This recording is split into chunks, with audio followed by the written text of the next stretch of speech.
Hello everyone and welcome to Papa's Workshop and happy St. Patrick's Day. I've got a great project for you today and I'm using just a scrap piece of 1/2" MDF to be able to make this sign. So let's get started.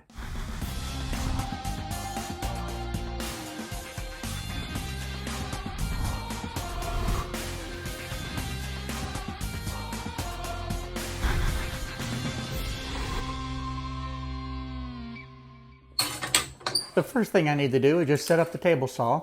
I'm going to cut this scrap piece of MDF down to 11 inches by the 18 inches. And that's going to be the size of the sign that I'm going to work with today.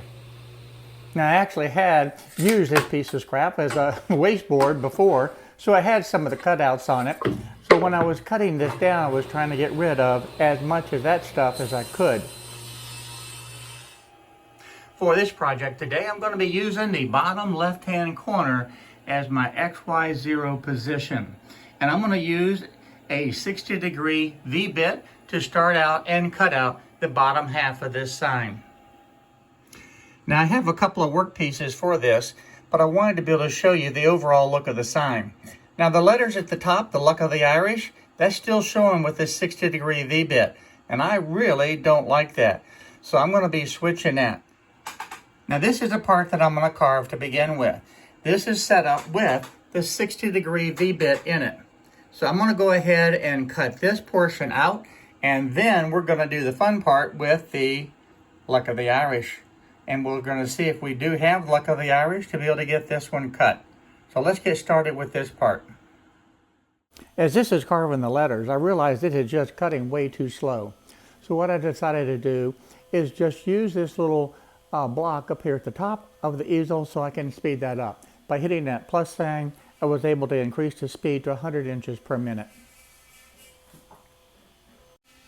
By speeding it up to the 100 inches per minute, that actually made it where it was carving much better, and it was going to save quite a bit of time. It went from a 30-minute carve time down to 15 minutes.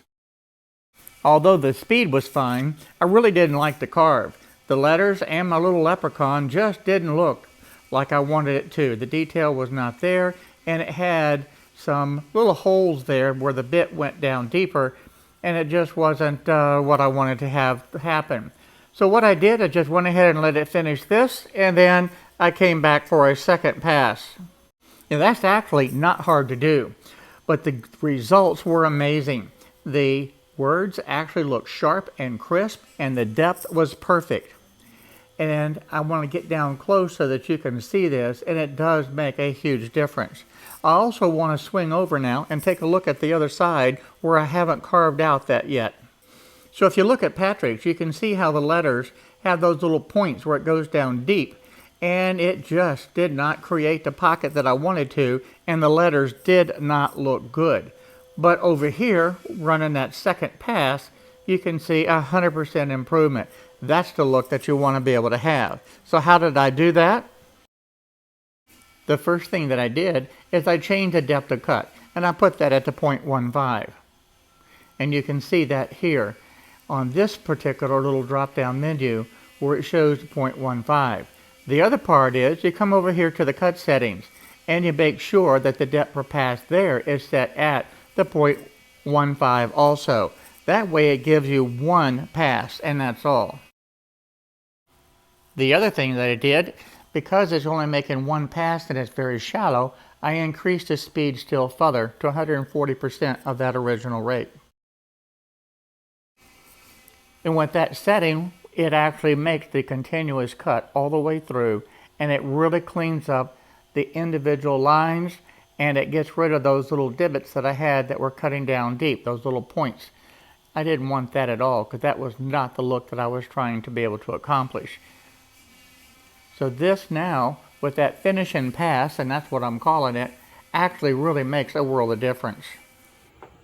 Now the V-bit is finished, and now I want to go ahead and change the bit to this 1/8 inch straight bit, and that's going to do the majority of the work for me. And to change this, I'm not moving the router. Now a lot of people have asked me to show me how they change the bit without moving it. And the first thing you notice, that bit is not really cranked in there super tight. It doesn't need to be. It needs to be snug, plus a little bit, and that's all. I'll put the collet back in. I'll put the bit in. Whoops, that's upside down. Can't do that. That has to go in this way. Then we'll slip the bit in. Having that collet in the correct way makes a world of difference too. You really don't want to put that in upside down, and I almost made a big mistake. The other thing that you want to make sure of is that your motors are locked. Mine are. And the first way that you can do that is make sure in the Gerbil settings that you do the $1 equals 255. And I'll show you how to do that in another video. There, the bit has been changed. The router has not moved. My XY0 position is exactly the same. And to look and see what I'm actually carving, the letters themselves are white, so they're not going to be carving. This 1/8 inch bit is going to be going down to cut this shallow portion right here to be able to expose the letters even more. And then it's going to cut out all of this extra material so it will be gone. So 11 inches is my board. I don't need that black line that high. Let's take a look to see exactly where it is. The top edge is 11.25. I think that's going to look good enough. I'm not going to change that anymore. That will ensure that I get everything cut away. This is showing right here, looks like. So I want to have that come up a little bit more to make sure the shamrock is completely covered. And I'm going to hit simulate one more time. I think this is going to give a really cool looking effect. All right, there we go. Now we can take a look. It's going to go from up here. It's going to do all the cutting, and it'll end up coming back to here. All right, let's do it. Let's see what happens.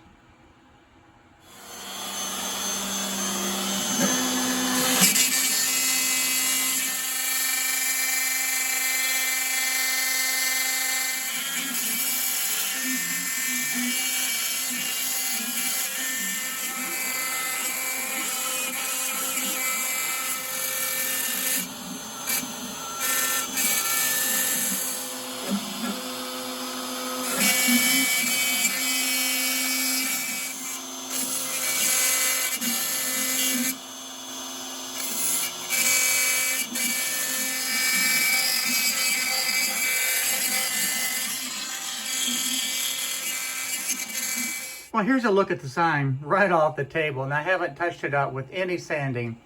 This is just fantastic. Better than I had ever hoped for. Now, this is the first time I ever did letters like this, and this was a big experiment, but it does show you the capabilities of what you can do with easel software. I think this is amazing. Now, originally, I was not planning on painting this. I was just doing this as a big experiment, but with the way this turned out, it's time to paint. Now, this sign is actually real easy to do. I'm going to go ahead and take this away because I use this just to cover up the bottom. So I'm going to cut this. And the only thing you have to do is you put your graphics in, type out, and choose the letters that you want. And this is a little graphic of my little leprechaun that I have used before. And as far as these two areas, the letters themselves were just typed separately, and then this was two different depths. This first layer was actually set to cut at 0.177, and the second layer, of course, was to cut all the way through at the 0.5 of an inch. That is just how simple setting up this project is. It's not hard, but it makes some fantastic results. I hope you have a wonderful St. Patrick's Day today, and I hope the luck of the Irish is with you as it was with me today in my shop. So until next time, I look forward to seeing you on the next project that I start.